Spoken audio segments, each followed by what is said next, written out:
La jefa de gobierno Claudia Sheinbaum encabezó la entrega de créditos del Fondeso con un monto total de 12 millones de pesos para el apoyo a las micro y pequeñas empresas de la Ciudad de México.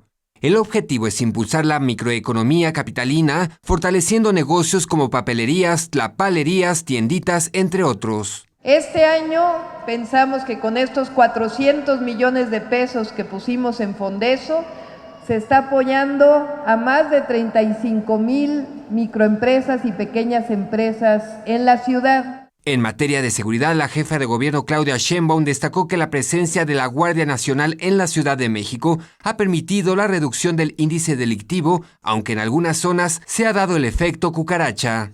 En algunos casos, en algunas alcaldías se han corrido los delitos a otras colonias, que es lo que estamos trabajando en este momento para poder pues generar mayor protección y que no sea nada más que se muevan a otro lado, sino que disminuya en toda la ciudad.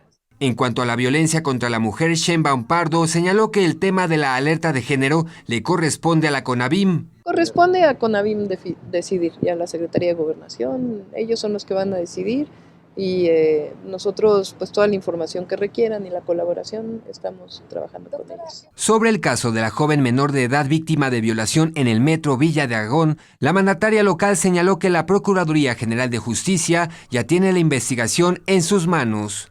Con información de Enrique Muñiz e imágenes de Javier Cordero, 21 Noticias.